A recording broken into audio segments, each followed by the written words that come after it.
En 1957, Datsun, o lo que es hoy en día Nissan, sacó al mercado una berlina de 4 puertas que, con el paso de los años y las generaciones, terminó convirtiéndose en mi primer coche.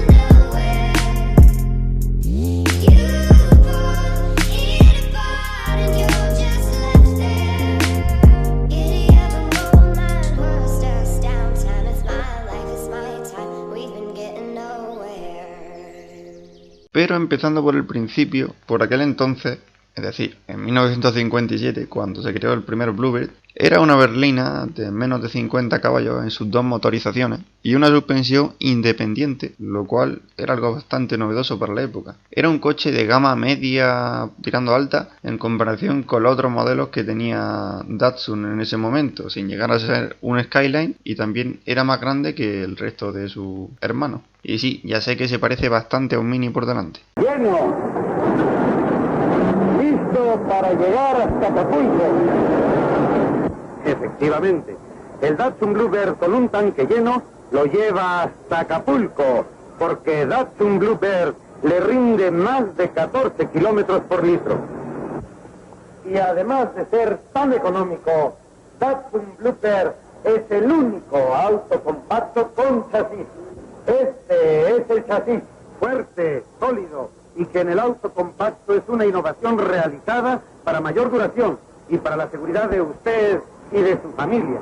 En su segunda generación, lanzada en 1963, ya se montó un motor algo más potente, pero lo más curioso de este es que a partir de él nació el famoso Nissan Silvia. Más tarde se volvió a actualizar el Bluebird, sacando así su tercera generación, la cual tuvo bastante éxito tanto dentro como fuera de nuestro país. Con esta generación se podría decir que empezó un poco el rollo JDM, con el tema de preparaciones y demás, tal vez debido a que por aquellos años el Bluebird se convirtió en un famoso coche de rally, que llegó a ganar campeonatos por todo el mundo. Si habéis jugado al Gran Turismo, seguramente os suena. Años después de aquel éxito, por allá del 1971, nuestro pájaro se volvió a renovar, llegando así a su cuarta generación, en la que ya se podía elegir entre una versión berlina y una versión coupé, y el chasis de este modelo también sirvió más tarde, otra vez, como base para la generación del Silvia.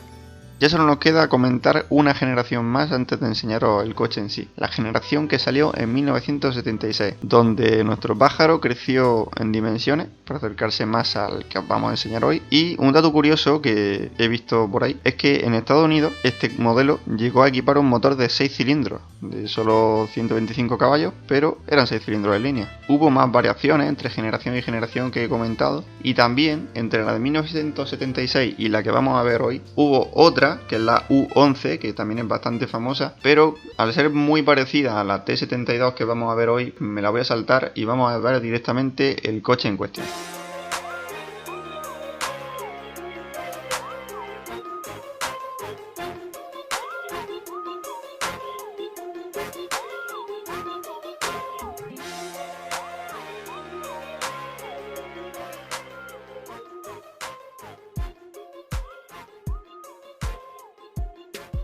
Y así casi, digo casi porque este es el T72, llegamos a la versión T12, que es la que va justo después de la que acabo de explicar.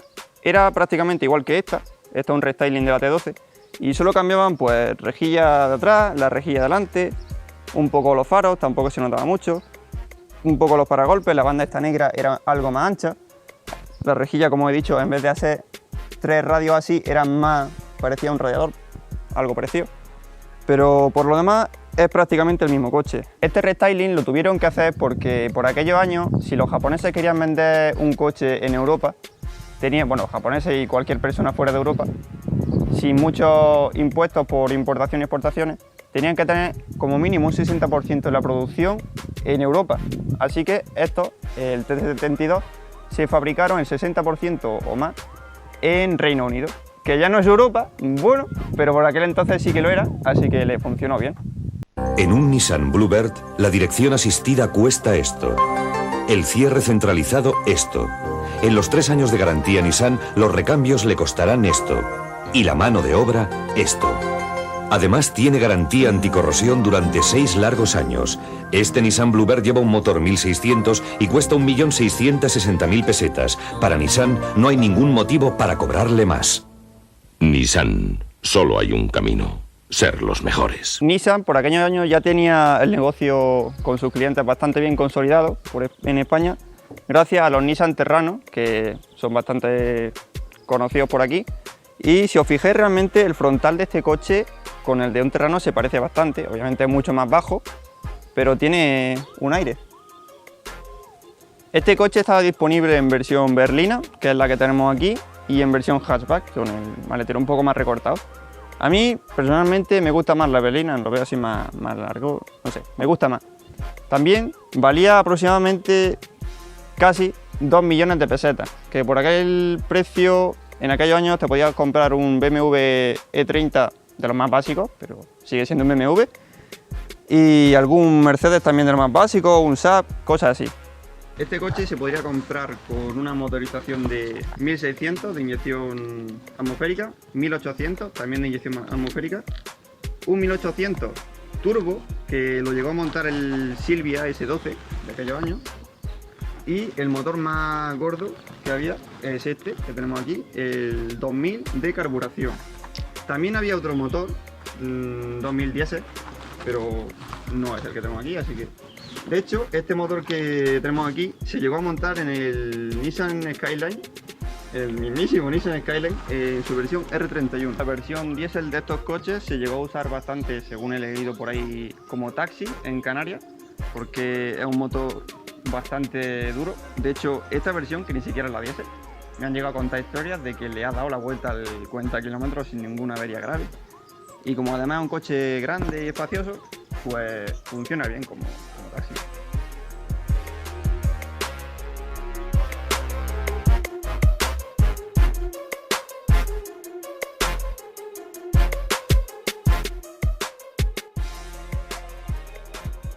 Como veis, es un coche bastante grande.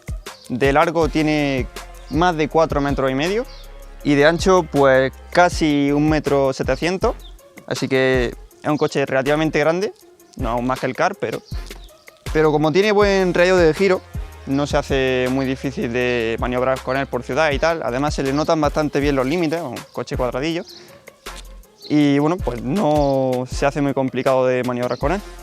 A nivel estético, en este coche hay un par de cosas que cabe destacar, empezando por unas líneas que tiene el capó, que también se prolongan por la puerta del maletero, una toma de aire que no sé yo si tomará mucho aire, pero queda bastante bien, un alerón que no se lo he visto a ninguna otra berlina, yo creo que o era un extra o no sé, pero bueno, también le queda bastante bien. Luego, al lado de los pilotos, aquí abajo tenemos una especie de branquias, vamos a decir, que tienen su función útil. Y es que, en teoría, si tú pones el aire acondicionado, el aire caliente que hay dentro se va impulsado y sale por la branquia y se refrigera todo mejor. Las tomas de aire de los laterales tal vez sirvan para que la gente que se encuentre no se te asfixie, porque como veis es un maletero bastante amplio. Cabe, yo diría que 2 personas más o menos. No me sé la capacidad exacta en litros, pero bueno, aquí tengo los triángulos que son obligatorios.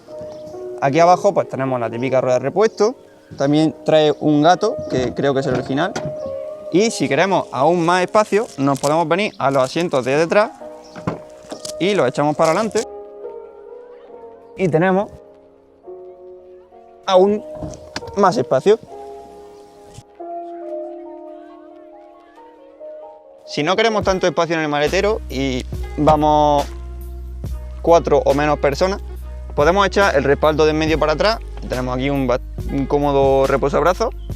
Y bueno, de la plaza trasera, comentar que de altura pues vamos bastante bien, que es un coche no muy alto, pero se va cómodo. Podemos estirar bastante las piernas y bueno, a lo ancho también estamos cómodos. La verdad es que entiendo que este coche se usara como taxi en su día. Pasando al interior, nada más abrir la puerta, podemos ver unas luces rojas de cortesía, que no es que alumbren mucho, pero que ven bastante bien. También tenemos una luz central que originalmente es amarilla, pero yo la cambié por un LED que alumbra bastante mejor. Si hablamos del asiento, tiene bueno, el reglaje de para adelante y para atrás, lo normal. También tiene aquí una ruleta que si la movemos cambia cuánto sobresale esta parte del respaldo, pero tampoco hay una gran diferencia. Podemos inclinar también lo que es el cojín, un poco, hacia adelante y hacia atrás. Y la que más me gusta a mí, esta, que bueno, sirve para tumbarse, bueno, también para inclinarlo obviamente más o menos, pero yo creo que aquí podría dormir perfectamente. Si junta eso con que los asientos son bastante cómodos, son blandillos y tal. Luego el volante, pues lo normal, se regula en altura, pero no en profundidad. Pues bueno. Con estos ajustes, si los juntamos todos, pues conseguimos una posición de conducción que es bastante buena. Ahora mismo estoy echado un poco para atrás, porque me lo he movido todo, pero se supone que esto lo tienes que tener más o menos así a 90 grados. Yo así voy muy cómodo, así que bien, es un coche que se le puede hacer muchos kilómetros sin cansarte, así que bastante bien en ese sentido. Para ser de los años que es, tiene 30 años el coche. En cuanto a equipamiento, tenemos aquí, para empezar, unos botones para mover las 4 ventanillas desde la posición del conductor, para que nadie las pueda mover, excepto yo, y para el bloqueo de las puertas. También tenemos aquí un interruptor bastante curioso, que tuve que llegar a mirar el manual porque no sabía para lo que era, y resulta que es para cambiar la intensidad de las luces. También tenemos para regular los espejos de forma eléctrica, izquierda, derecha, ¿no? Para arriba, para abajo, todo eso. En el cuadro podemos ver pues las agujas típicas, gasolina, revoluciones, velocidad y temperatura. Y la más curiosa es esta, que no es que sea muy útil, pero es el consumo instantáneo de gasolina. Y bueno, también a la derecha del todo podemos ver la aguja del nivel de batería, que si pongo el contacto lo veréis, ahí, más de 12 voltios, está correcto. Luego tenemos un sistema de aire acondicionado de toda la vida que funciona perfectamente. Una radio que obviamente no es de serie, pero funciona, o sea, me viene bastante bien y queda tal pego, creo yo, un rollo vintage. Más allá de las cosas eléctricas del coche, tenemos un volante que realmente voy a decir que no me gusta porque tiene los radios aquí muy abajo y esto sí que se lo cambiaría. Te deja aquí, que es donde apoyas las manos, demasiado suelto, no tienes donde sujetarte bien. Pero bueno, no es que no le pegue al coche. Luego, los pedales son normalitos, o sea, si quieres hacer un punto de tacón, pues no sé qué haces con este coche, porque esto no es para ir haciendo punto de tacón por la vida, pero bueno, se puede. El pedal del acelerador tal vez esté un pelín blando para mi gusto, pero tampoco algo excesivo. Las marchas entran como si fuera, creo que alguien me dijo, como si fueran un machete.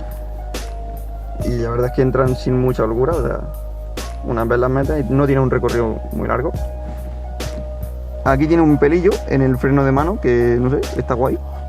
Y un hueco que te puede servir bien para dejar el móvil. Una guantera, en la que tengo un cargador de móvil aquí, un poco chustoso. También tenemos pues más huequecillos por aquí. Aquí pues en su día podía usarlo de cenicero, pero ya no. También tenemos un encendedor que funciona a día de hoy. Tenemos más huequecillos por las puertas. Una guantera que, bueno, pues tiene los papeles un poco... No vamos a profundizar en los papeles que llevo ahora mismo en la guantera. Y poco más.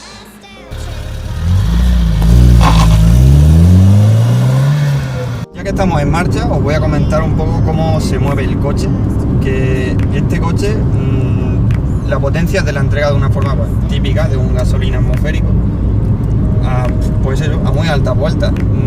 De hecho, aquí donde lo veis el coche pasa de las 7500 vueltas. No lo he llegado a pasar más, pero podría haberlo hecho. Lo que pasa es que me daba cosas. El indicador llega a las 8000. Supongo que el motor también.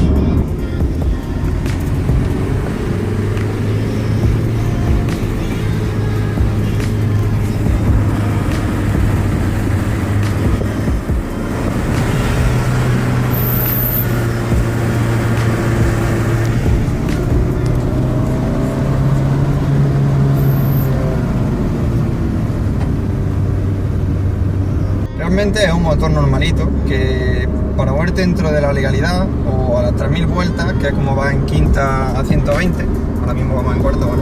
Que no vamos tan rápido, ahí está, pues es un motor que se mueve bien, que si hay que subir cuestas con 5 personas o con bastante equipaje, pues sube sin problema, y que si le pisa el acelerador, mientras que no vayan muy alto de vuelta, se nota porque se escucha más, pero no nota un tirón de 300 caballos ni 600 Nm porque no los hay, pero funciona como tiene que funcionar.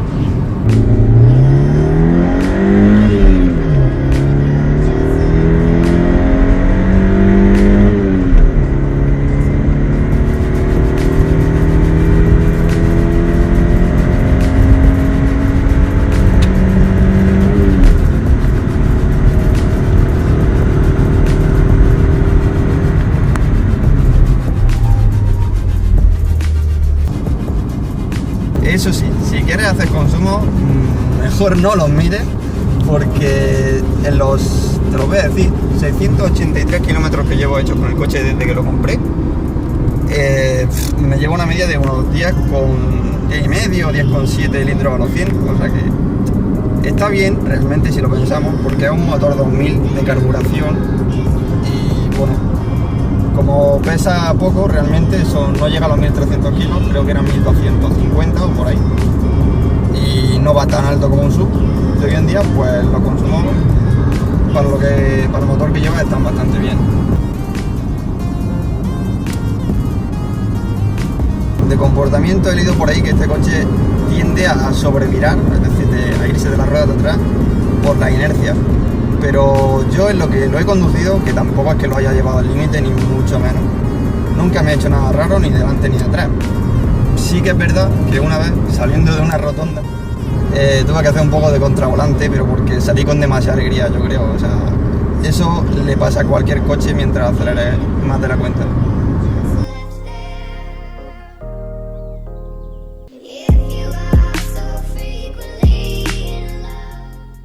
Obviamente hoy en día hay opciones mucho más viables que un motor a carburación para cualquier uso, pero sirve bastante bien pues para el simple placer de la conducción, darse una vuelta y disfrutar del sonido del motor. Y si eres un poco más aventurado y tienes más recursos, podrías llegar a prepararlo para rally de clásico, que la verdad es que es una unidad que se ve bastante poco en España y quedaría bastante curioso. Ya que estoy hablando de esta unidad en concreto, según los papeles, se fabricó en Gran Bretaña, como la mayoría de los T72, luego entró a España por Barcelona y de allí fue matriculado en Madrid y al final se vendió en La Mancha, donde tuvieron sus primeros dueños, que le hicieron más de 100.000 kilómetros, pero por lo que se ve, con bastante mimo hacia el coche, se puede decir, porque tiene el papel con todas las reparaciones y revisiones en la casa Nissan en pesetas. Y luego de eso vino a Granada, pero no fui yo su dueño, fue otra persona que lo compró con la misma idea que yo, restaurarlo y tal, pero al final lo dejó por el trabajo y tal, y se lo compré yo. Que bueno, pues ya habéis visto todo lo que he ido haciendo, pero aún así, ahora voy a hacer un repaso de pues, las cosillas que le he ido arreglando y cambiando. Aparte de arreglarle varios desperfectos de echado de pintura, había cosas, algún pequeño óxido que tenía. Le cambié la junta homocinética lo primero, porque cuando fui a verlo, el primer giro que di sonó un poco horrible en la primera rotonda, así que se lo cambié y ya que estaba le cambié el palier, el retén y obviamente el aceite de la caja de cambios, que tendría por lo menos 30 años. Además de eso, le cambié el radiador, que tenía una pequeña fuga, la bomba de agua que tiraba un poco por la junta y ya pues se la cambió entera y me quito de preocupaciones. Y ya que le cambié el radiador y la bomba de agua, pues le limpié el circuito entero con un limpiador que hay, porque tenía más tierra que refrigerante. Y aparte de eso, a nivel mecánico diría que nada más, pero seguramente me deje algo. Luego, cosas estéticas ya personales, le puse en los guardabarros Nissan, en plan coche de rally. Las llantas en blanco, como estáis viendo, que son las típicas de hierro, pero... Y la tapa del aire del motor, que como veis, va a juego con las llantas que también pinté en blanco, como he dicho. En conclusión, este ha sido mi primer coche y siempre lo va a seguir siendo, pero creo que ha llegado el momento de despedirme de él, porque bueno, si tengo un coche sin nada que arreglarle, pues no tendría gracia, así que seguramente empiece otro proyecto. Y sí, pues ya que estoy, os voy a spamear un poco. Vendo el coche por si a alguien le interesa que me hable. Os voy a dejar por aquí un Excel donde se ven todos los gastos que me han ido surgiendo, todo lo que he ido haciendo y tal. Como habéis visto, el resultado de la suma total, incluyendo el coche obviamente, sale en unos 1.800, 900 euros. Yo el coche lo voy a vender por 2.000, además que en ese presupuesto no tengo incluido las horas de trabajo, que eso obviamente es lo más caro, porque he sido yo el que lo ha hecho. La luz, el agua que he usado también, tinta de carrocero para los arreglos de pintura. Y este sería el último vídeo de mi primera serie, el proyecto Arctic 1. Espero que os haya gustado, si así pues ya sabéis, podéis suscribir, darle like, todas esas cosas. He creado una lista de reproducción que dejaré por aquí para que veáis todos los vídeos que le he ido haciendo y todos los arreglos. Y poco más que comentaros, así que adiós.